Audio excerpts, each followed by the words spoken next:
Assalamualaikum warahmatullahi wabarakatuh. Perkenalkan, nama saya Muhammad Farid Wazul Haq, NPM akhir 121. Dan di sini saya akan menjelaskan tentang penempatan atau placement. Langsung saja kita mulai presentasi. Latar belakang. Dalam manajemen SDM terdapat salah satu aspek penting, yaitu penempatan pegawai, yang merupakan proses penempatan karyawan pada posisi yang sesuai dengan kompetisi, minat, dan kebutuhan organisasi. Proses penempatan melibatkan analisis jabatan, evaluasi kerja, dan pengembangan karir. Dalam hal ini lebih luas, penempatan pegawai dapat mencakup rotasi kerja, promosi, demosi, mutasi, dan PHK, yang semua bertujuan untuk mengoptimalkan pemanfaatan SDM. Dasar dan jalur promosi dalam manajemen sumber daya manusia. Yang pertama, promosi, demosi, dan mutasi. Promosi adalah kenaikan jabatan ke posisi lebih tinggi dalam organisasi, biasanya disertai peningkatan tanggung jawab, wewenang, dan gaji. Merit-based promotion diberikan kepada karyawan dengan kinerja unggul, inovatif, dan memiliki kontribusi besar bagi perusahaan. Seniority-based promotion didasarkan pada masa kerja dan loyalitas karyawan terhadap perusahaan. Peran kecakapan kerja dan senioritas dalam pengembangan karir karyawan. Kecakapan kerja dan senioritas sama-sama penting dalam pengembangan karir. Kecakapan mencakup keterampilan, pengetahuan, dan kemampuan beradaptasi, sementara senioritas menunjukkan pengembangan pengalaman dan dedikasi. Dan keduanya memberikan dampak terbesar untuk mengembangkan karir, di mana karyawan perlu mengembangkan keterampilan sambil memperkaya pengalaman. Demosi dan mutasi dalam manajemen SDM. Demosi, perpindahan seorang dari sebuah posisi ke sebuah posisi yang lebih rendah dalam organisasi atau perusahaan. Karyawan sudah bekerja secara memuaskan selama bertahun-tahun, namun kemudian produktivitasnya mulai menurun karena sejumlah alasan. Peningkatan negatif oleh atasan, perilaku karyawan yang disfungsional seperti tinggi IQ, kemungkinan yang tinggi. Mutasi, perpindahan karyawan dari posisi yang ke posisi yang baru, atau bisa dikatakan alih tempat. Keduanya memiliki kedudukan, tanggung jawab, dan sejumlah remunerasi yang sama. Saat reorganisasi kantor dan tujuan departemen berbentuk dan dihapus sebagai respon dan kebutuhan perusahaan, membuat posisi tersedia dalam jalur promosi. Pengertian pemutusan hubungan kerja atau PHK dalam manajemen SDM. PHK adalah langkah pemberhentian kerja untuk mengakhiri hubungan kerja dengan karyawan, baik sebelum masa kontrak berakhir atau secara permanen.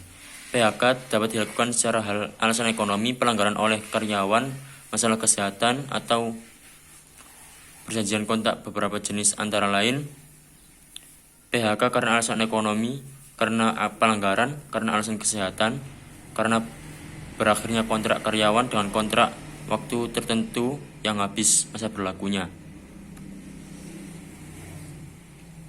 Sebab, jenis, dan prosedur yang perlu diberikan dalam pelaksanaan PHK.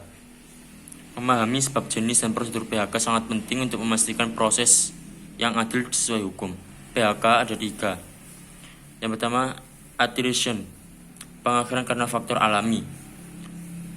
Laying off, pengakhiran karena alasan ekonomi. Termination, pengakhiran karena pelanggaran disiplin atau kesalahan.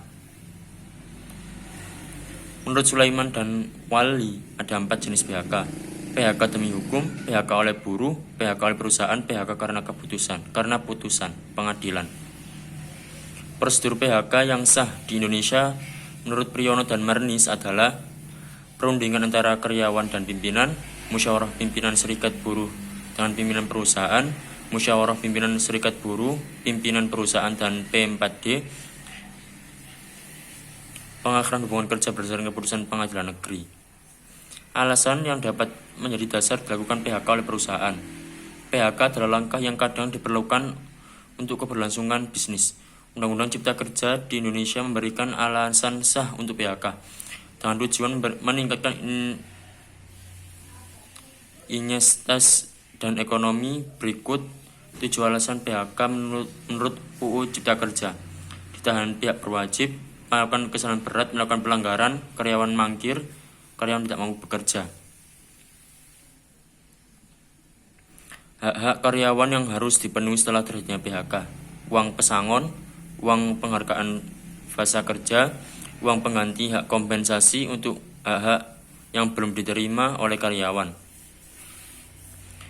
Kesimpulan, dalam manajemen SDM memiliki peran penting dalam pencapaian tujuan organisasi melalui pengelolaan karyawan dan efisiensi dan efektif.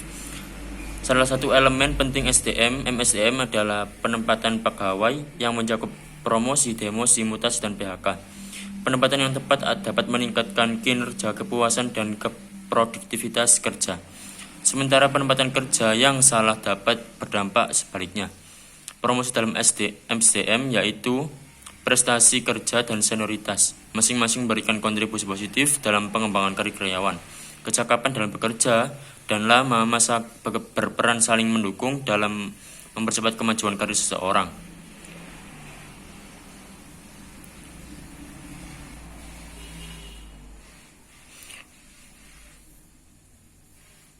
Demosi dan mutasi juga berperan penting karena berbagai alasan yang sah seperti alasan ekonomi, pelanggaran masalah kesehatan, atau berakhirnya kontrak kerja. Prosedur PHK harus memperhatikan peraturan yang berlaku agar hak-hak karyawan tetap terlindungi. Secara keseluruhan, pemahaman yang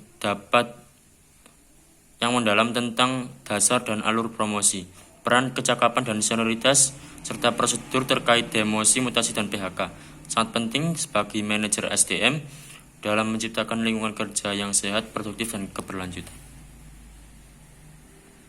Sekian, terima kasih. Wassalamualaikum warahmatullahi wabarakatuh.